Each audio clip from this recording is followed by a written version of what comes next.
دیکھیے اللہ سبحانہ تعالیٰ کی نعمتوں میں سے سب سے پیاری نعمتیں پتہ ہے کون سی ہوتی ہیں؟ اگر آپ کو آپ کا جیون ساتھی اچھا مل جائے، اگر آپ کی اولاد فرما بردار ہو جائے اور اللہ سبحانہ تعالیٰ آپ کو ایسا مال عطا کر دے جو عافیت والا ہو۔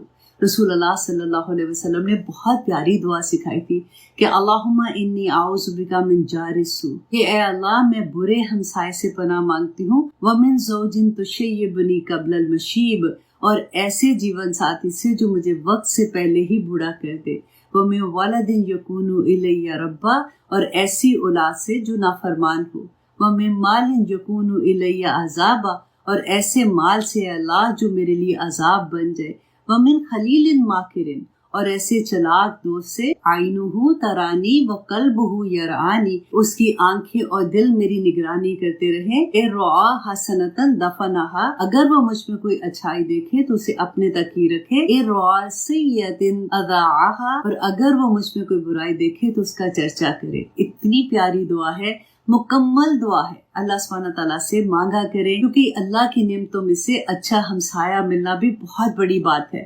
اچھا جیون ساتھی مل جائے، اچھی اولاد مل جائے، اچھا دوست مل جائے، اچھا مال مل جائے، تو پھر ہمیں اور کیا چاہیے؟ اس لیے اس دعا کو یاد کر لیں، بہت پیاری دعا ہے۔ السلام علیکم ورحمۃ اللہ وبرکاتہ۔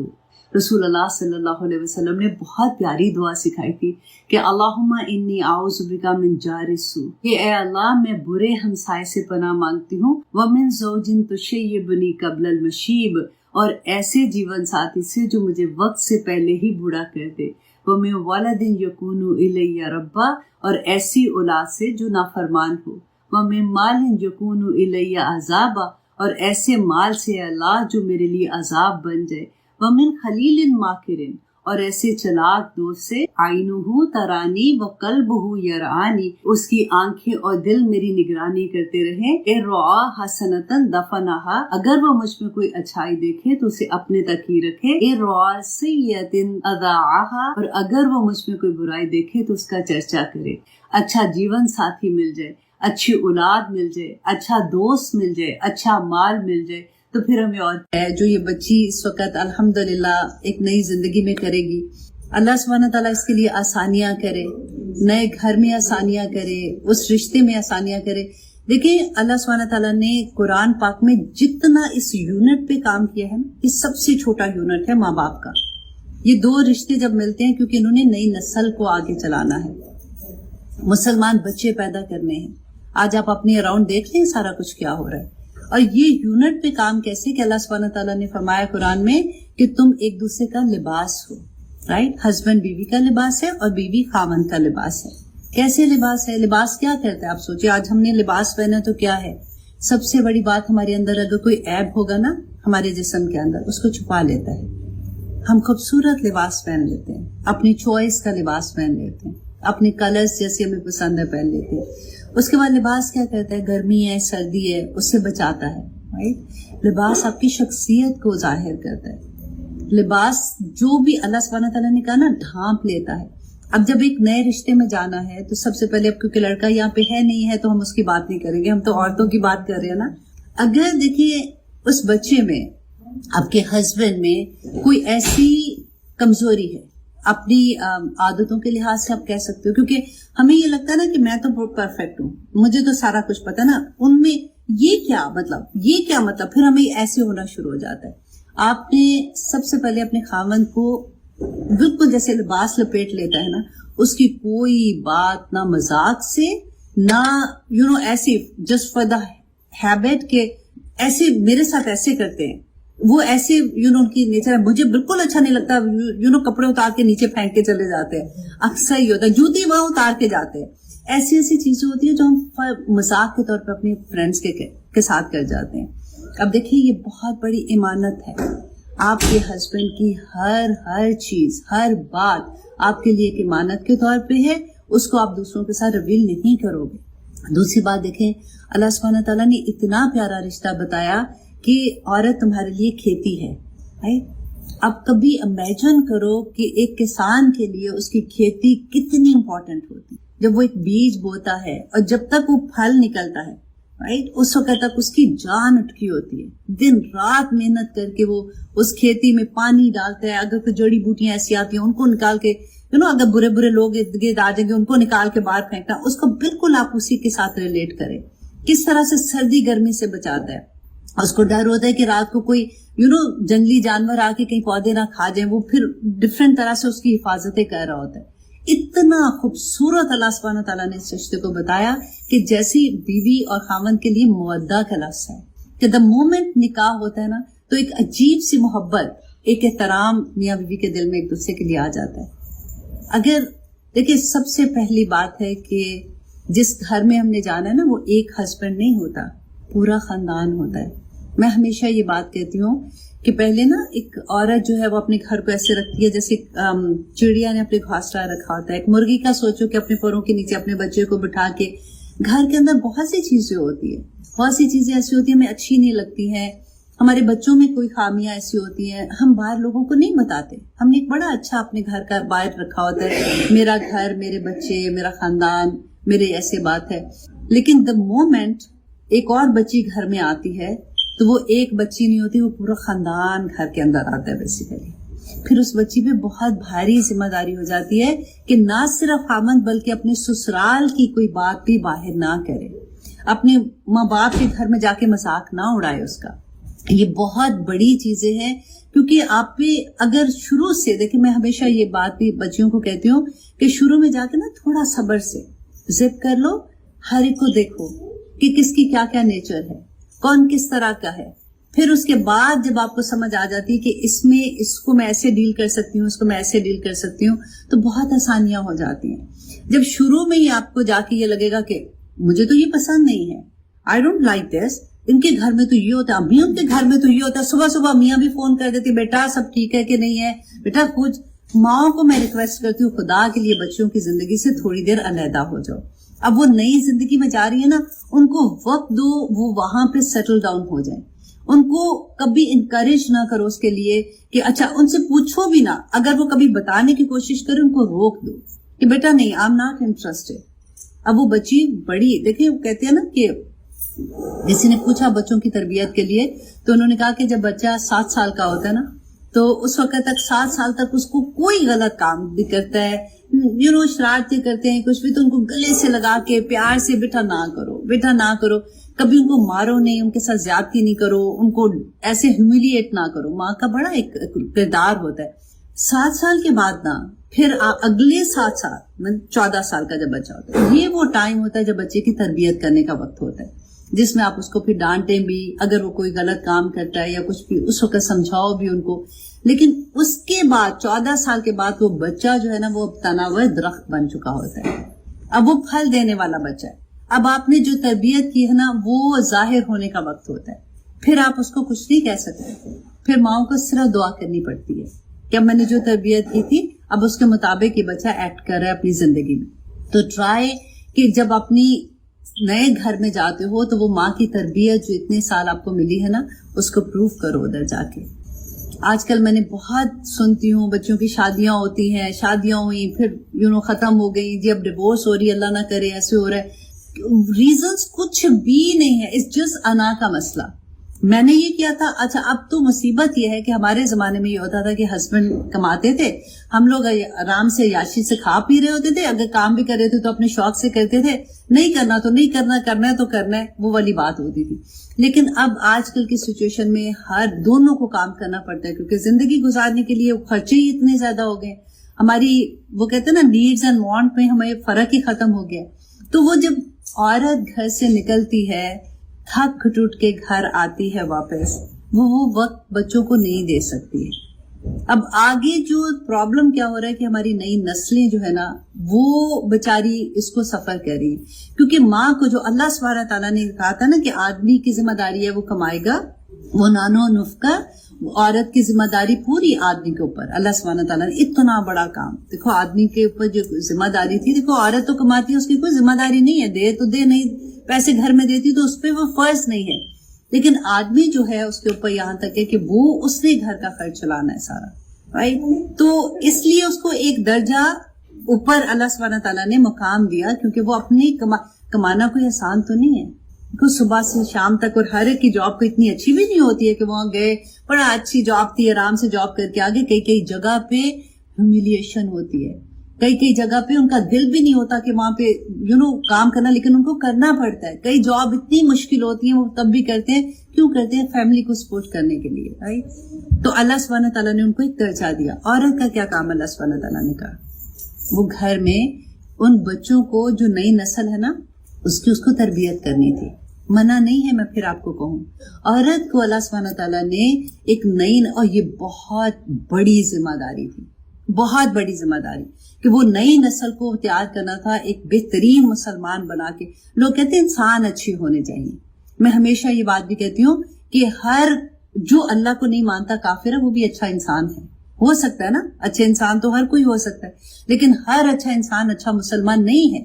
تو ہم نے اور ہر اچھا مسلمان، آئی ایم ٹاکنگ اباؤٹ اچھا مسلمان، 110% اچھا انسان ہوگا. تو اس لیے ہمیں مسلمان بچوں کو بڑا کرنا تھا.